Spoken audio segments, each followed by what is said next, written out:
नमस्कार दोस्तों, स्वागत है आपका हमारे YouTube चैनल ज्योतिष फलादेश विज्ञान पर। हमारे YouTube चैनल ज्योतिष फलादेश विज्ञान का प्रथम कार्यक्रम है सवाल जवाब कार्यक्रम। इस कार्यक्रम को करने के पश्चात कैसा अनुभव प्राप्त होता है, ये तो इस कार्यक्रम को करने के पश्चात ही प्राप्त होगा, और कैसा अनुभव प्राप्त होगा ये हम आप सभी दर्शकों के समक्ष साझा करेंगे। लेकिन आज के इस कार्यक्रम को प्रारंभ करने से पूर्व आप सभी दर्शकों का हार्दिक आभार। आपने हमें इस योग्य समझा, आपने अपने प्रश्नों को या तो कमेंट के माध्यम से या व्हाट्सएप नंबर के माध्यम से हमसे साझा किया, और हमने आपके द्वारा पूछे गए उन प्रश्नों को संग्रहित करके उन प्रश्नों का उत्तर देने का प्रयास किया है। यदि आपको हमारे YouTube चैनल ज्योतिष फलादेश विज्ञान द्वारा बनाया गया यह कार्यक्रम पसंद आता है तो आप हमारे YouTube चैनल ज्योतिष फलादेश विज्ञान को सब्सक्राइब करना मत भूलिएगा। अब आते हैं इस महत्वपूर्ण कार्यक्रम सवाल जवाब कार्यक्रम। इस सवाल जवाब कार्यक्रम के लिए हम पहला प्रश्न ले लेते हैं नीरज उपाध्याय जी का। इन्होंने प्रश्न पूछा है, क्या वर्तमान समय में शकुन शास्त्र की उपयोगिता सिद्ध होती है? तो निश्चित रूप से नीरज उपाध्याय जी, वर्तमान समय में भी शकुन शास्त्र की उपयोगिता सिद्ध होती है। सर्वप्रथम हम यह जानते हैं कि शकुन शास्त्र है क्या। अनुकूल भविष्यवाणी करने वाले शकुनों को हम शुभ शकुन कहते हैं और प्रतिकूल भविष्यवाणी करने वाले शकुनों को हम अपशकुन कहते हैं।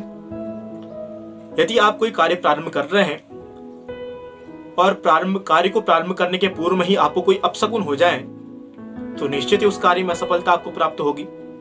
यदि आप कोई नया कार्य कर रहे हैं और उस नया कार्य को करने के प्रारंभ में ही आपको कोई शुभ शकुन प्राप्त हो जाए तो निश्चित ही जो कार्य आप कर रहे हैं उसमें आपको सफलता प्राप्त हो गई। प्राचीन काल में भी रामायण महाभारत आदि ग्रंथों में बहुत बार शकुन शब्द का प्रयोग हुआ है।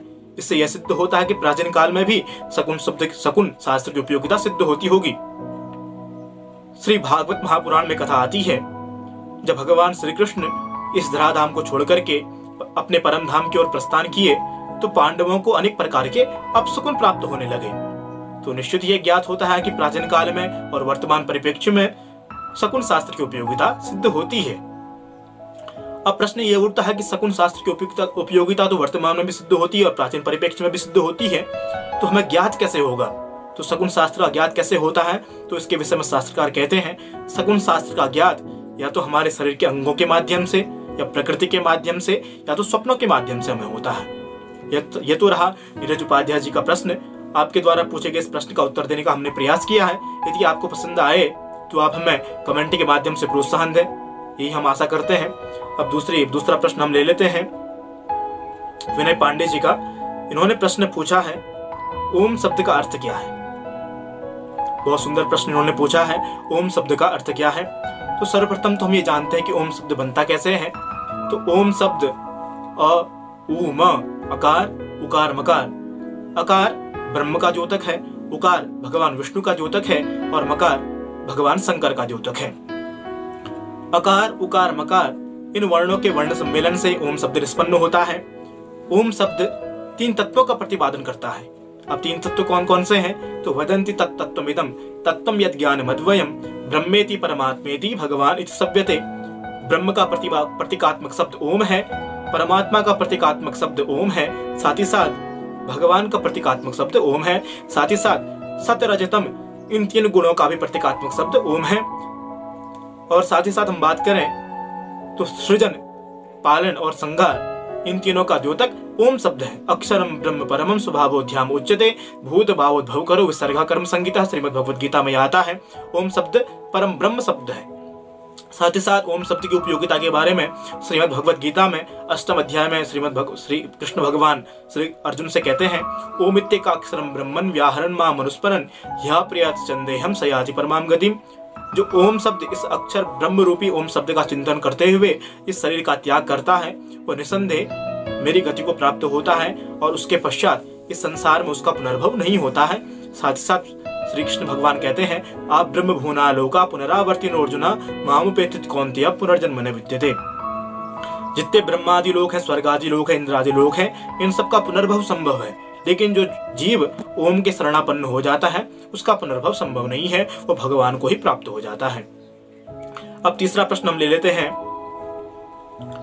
नीरज पंत जी का। इन्होंने प्रश्न किया है, हम शंख ध्वनि क्यों करते हैं? बहुत ही सुंदर प्रश्न किया है, हम शंख ध्वनि क्यों करते हैं? सर्वप्रथम हम वैज्ञानिक दृष्टिकोण से देखें तो शंख ध्वनि को करने के पश्चात हमारे लंग्स मजबूत होते हैं, साथ ही साथ यदि हमें गले की समस्या है तो वो भी दूर होती है। और सनातन दृष्टिकोण से किसी भी शुभ कार्य को प्रारंभ करने से पूर्व हम सभी लोग शंख ध्वनि करते हैं, शंख का पूजन करते हैं। साथ ही साथ ये ज्ञात होता है, जहां तक शंख की ध्वनि सुनाई देती है, जहां तक शंख की ध्वनि श्रवण होती है, उस वातावरण में जितने भी गलत प्रकार की ऊर्जाएं होती हैं, जितने भी गलत प्रकार के बैक्टीरिया होते हैं, उन सबका प्रशमन हो जाता है। इसलिए शंख ध्वनि हम लोग करते हैं। चौथा प्रश्न हम ले लेते हैं कमल पंत जी का। इन्होंने पूछा, श्री रामचंद्र जी का जन्म दिवस कब मनाया जाता है? श्री रामचंद्र जी का प्राकट्य उत्सव कब हुआ? तो श्री रामचंद्र जी के प्राकट्य उत्सव में आप सभी लोगों ने एक दोहा श्रवण किया होगा रामचरितमानस का। नवमी तिथि मधुमास पुनीता, सकल पुष्य अभिजित हरिप्रीता। तो श्री रामचंद्र जी का जन्म नवमी तिथि को मधुमास में अभिजित नक्षत्र में हुआ। मध्य दिवस अति शीत न घामा, पावन काल लोक विश्रामा। न ति सर्दी थी न ति गर्मी थी। इस काल में श्री रामचंद्र जी का जन्म इस संपूर्ण ब्रह्मांड को शांति देने के लिए हुआ। अब पांचवा प्रश्न हम ले लेते हैं धीरज मेलकानी जी के। इन्होंने 3-4 प्रश्न किए हुए हैं। इनका पहला प्रश्न है, इस संसार के सभी लोगों को किस धर्म की आवश्यकता है और क्यों? और जो धर्म है उनका क्या महत्व होगा? धर्म बचे हैं उनका क्या महत्व होगा? तो इस संसार में जितने भी जीवधारी लोग हैं उन्हें तो किसी न किसी धर्म का तो आश्रय लेना ही चाहिए। और मैं तो कहूं कि सनातन धर्म सबसे प्राचीन धर्म है। इस सनातन धर्म से ही सभी धर्मों का प्राकट्य हुआ है। परोपकाराय पुण्याय पापाय परिपीडनम, इस पंक्ति का अनुसरण किया ईसाई धर्म ने, तो ईसाई धर्म ने परोपकार की भावना जागृत हुई और परोपकार की महत्वता को ईसाई धर्म ने समझा, तो ईसाई धर्म खड़ा हो गया। और साथ ही साथ जैन धर्म की बात करें तो जैन धर्म के विषय में श्रीमद् भागवत में एक कथा आती है कि ऋषभदेव मुनि का अनुसरण एक अरहण नाम के राजा ने किया, तब से जैन मत का प्रारंभ हुआ। इनका प्रश्न ये है कि इस संसार के सभी लोगों को किस धर्म की आवश्यकता है? तो निश्चित ही जो आपको रुचिकर लगे उस धर्म का आश्रय लेना चाहिए। श्रूयताम धर्म सर्वस्वम श्रुत्वा चैवावधारयताम आत्मनः प्रतिकूलानि परेषां न समाचारेत। सभी धर्मों का श्रवण करो। श्रवण करने के पश्चात सभी धर्मों के विषय में मनन करो।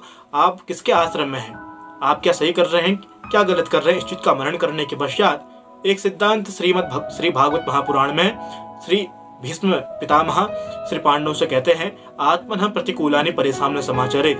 जो आपके आत्मा के प्रतिकूल आचरण लगे, ऐसा आचरण किसी दूसरे व्यक्ति के साथ मत करो। यही सारे धर्मों का सार है। इनका दूसरा प्रश्न है, सनातन धर्म ही अगर सत्य है तो और धर्मों का इस दुनिया में क्या महत्व है? तो निश्चित ही सनातन धर्म तो सत्य है। सत्यम ब्रूयात प्रियम ब्रूयात न ब्रूयात सत्यम अप्रियम प्रियंच नानृतम ब्रूयात। इस धर्म सनातन है। ये सनातन धर्म इस लक्षण को परिलक्षित करता है। तो इन्होंने साथ साथ पूछा है कि इस और धर्मों का इस दुनिया में क्या महत्व है। अलग अलग धर्मों का अपनी अपनी जगह विशेष महत्व होता है। बहुत सारे लोग अहिंसा परमो धर्मः इस मार्ग का अनुसरण करते हैं। बहुत सारे लोग ऐसे होते हैं जो देश रक्षा परमो धर्मः इस धर्म का अनुसरण करते हैं। देखा जाए तो निश्चित रूप से सभी धर्मों का अपनी अपनी जगह अलग अलग महत्व दृष्टिगोचर होता है। फिर उन्होंने प्रश्न किया है कि इस धर्म में तो भगवान होते हैं, ना तो खुलेआम लोग उनकी और इस धर्म की बेइज्जती करते हैं, क्यों? उन्होंने पूछा है कि सनातन धर्म में भगवान होते हैं तो लोग उनकी खुलेआम बेइज्जती करते हैं, क्यों? तो निश्चित ही भगवान तो होते हैं। भगवान कहते हैं कि युमाम पश्यति सर्वत्र सर्वम च मयि पश्यति तस्याहं न प्रणश्यामि स च मे न प्रणश्यति। जो मुझे जिस भावना से देखता है मैं भी उसे उसी भावना से देखता हूँ। बहुत सारे नास्तिक लोग हैं, उनकी भावना कुछ अलग प्रकार की होती है, लेकिन भगवान सबको अपनी भावना से देखते हैं। जो जिस भावना से भगवान को देखता है, भगवान भी उसी भावना से उसको देखते हैं। आपने देखा होगा कि श्री भागवत महापुराण में शिशुपाल ने भगवान को जब तक 100 गालियां नहीं दी तब तक भगवान ने उसको मारा नहीं, उसका वध नहीं किया। जब कोई अति से अति करेगा तो निश्चित ही भगवान उसको दंड देते हैं।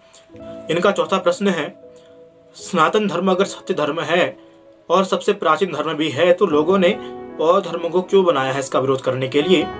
अगर इस पर इतनी सत्यता है तो और धर्म जैसे ईसाई, जैन, अन्य कोई धर्म नहीं होने चाहिए। इनका कहने का तात्पर्य है, अगर सनातन धर्म बनाया गया है तो सनातन धर्म के होने के पश्चात सनातन धर्म के विरोध करने के लिए और धर्मों की क्यों आवश्यकता हुई और धर्म क्यों खड़े हो गए?